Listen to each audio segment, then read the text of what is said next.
Hello, everyone. I'm Evan, and as always, I'm joined by my fantastic co-host, Erin. How are you doing today, Erin? Hey, Evan. I'm doing well, but I had one of those moments today where I really wished I could think faster. Oh? What happened? Well, I was having a casual conversation with a colleague, and they asked me a really simple question, one I totally knew the answer to. But for some reason, my brain just froze. I hesitated, stammered a bit, and by the time I found the right words, the moment had passed, and they had already moved on. It was so frustrating. Oh no, I've definitely been there. That awkward moment when you know exactly what you want to say, but your mind decides to take a break at the worst possible time. Exactly. And later, I kept thinking about all the clever responses I could have given. Why does that always happen? It's so common, and you're not alone. In fact, studies show that a lot of people struggle with quick thinking in conversations, whether it's due to nerves, overthinking, or just not having enough practice. That makes sense. And I think many of our listeners can relate, especially those learning English as a second language. Thinking fast in another language is a whole new challenge. Absolutely. But the good news is, quick thinking is a skill that can be trained. And that's exactly what we're diving into today: how to think fast and talk smart in any conversation. Yes, we're going to cover why quick thinking matters, what slows us down, and most importantly, how to train your brain to respond faster and more confidently. And let's get started. All right, Aaron, let's start with the basics. Why is quick thinking so important in communication? Okay, imagine you're in a job interview, and the interviewer suddenly asks, "What's one challenge you've overcome?" You have the experience, but your mind goes blank. Instead of confidently sharing your story, you stutter and say, uh, well, um, let me think. That hesitation can make you seem unprepared or unsure of yourself, even when you're perfectly qualified. That's a great example. Quick thinking doesn't just help you sound confident, it actually makes you feel more confident. Studies show that people who respond quickly in conversations are perceived as more confident and competent. Whether it's in a meeting, an interview, or a casual conversation, being able to think on your feet makes a huge difference. That's true.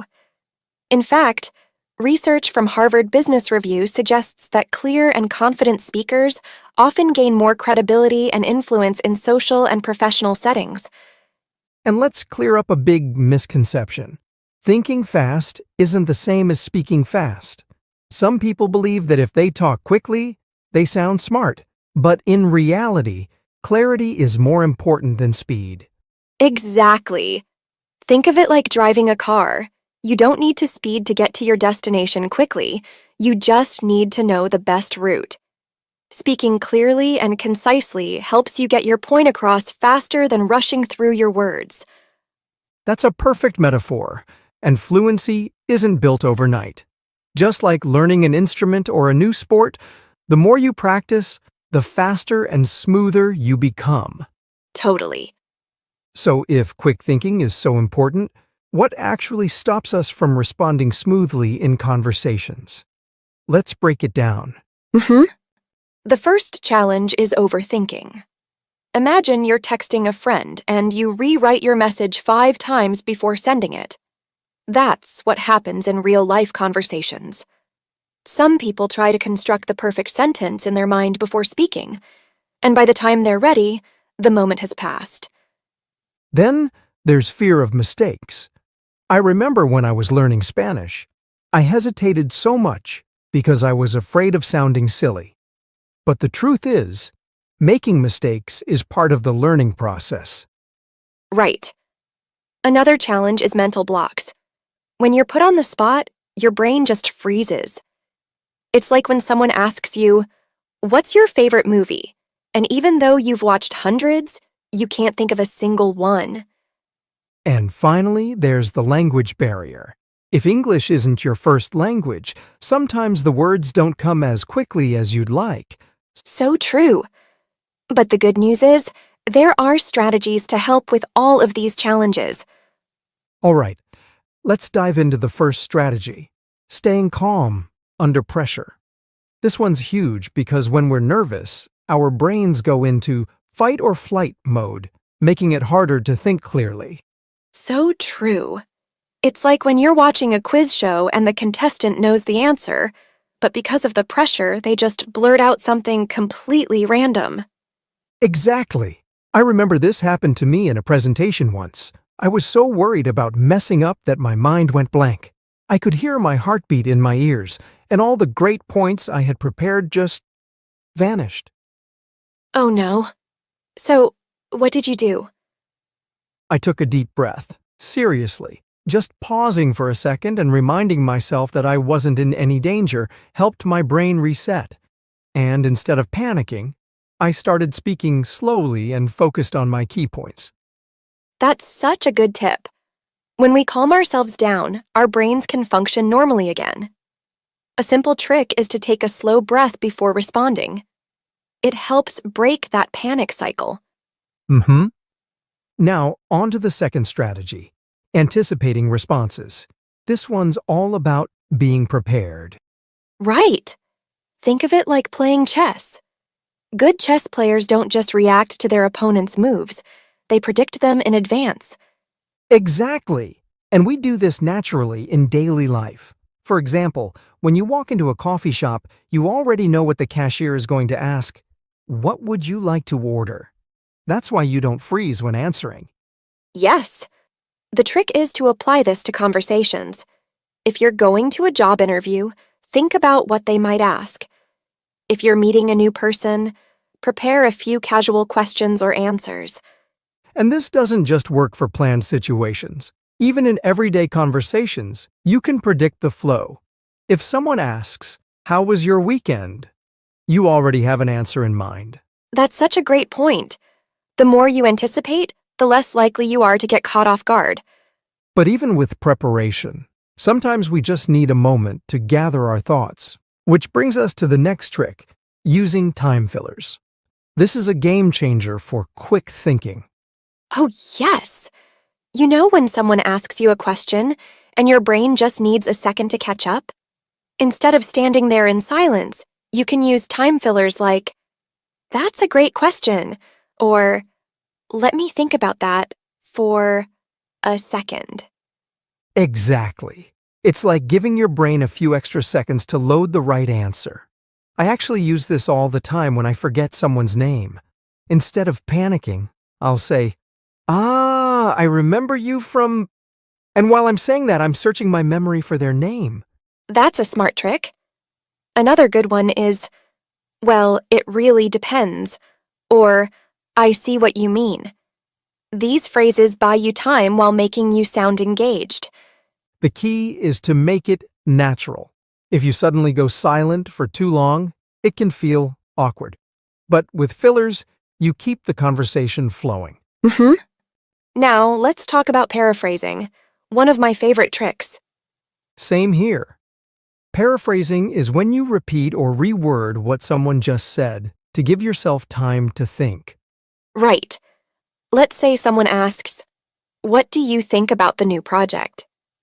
Instead of panicking, you can say, "Oh, the new project? Well, I think it's an interesting challenge." That gives you a moment to organize your thoughts. It's such a simple but effective trick. I use this a lot when someone asks me for my opinion on a complicated topic. Instead of diving in unprepared, I restate their question and give myself a second to think. It also helps in difficult conversations. If someone says something unclear, paraphrasing can help you process their words before responding.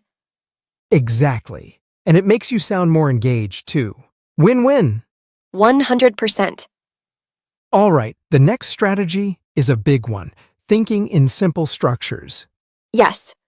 A lot of people struggle because they try to form complex sentences in their head before speaking.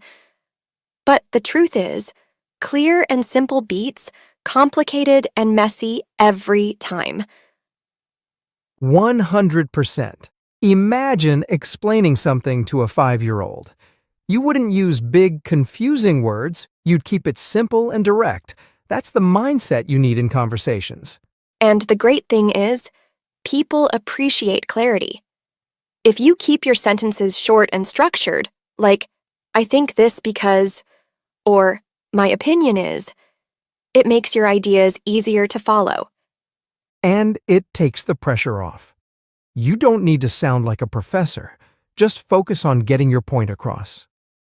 Now, let's talk about active listening, because this is a superpower in conversations. Yes, a lot of people think quick thinking is all about speaking faster, but actually, listening carefully makes responding easier. Exactly. When you really listen, you pick up on keywords, tone, and context. That helps your brain process the conversation faster. It's like watching a movie with subtitles. If you miss a line, the subtitles help you catch up. But if you're not paying attention, you're lost. I love that comparison. Also, when you listen actively, you don't need to come up with something out of nowhere. You can just build on what the other person said. Yes. Instead of stressing over what to say next, just respond naturally to what's already been said. Perfect. And finally, the ultimate skill for quick thinking, practicing improvisation. Yes, improvisation, or improv, is all about responding in the moment without overthinking. It's like playing a game where you can't pause to think. You just have to go with the flow.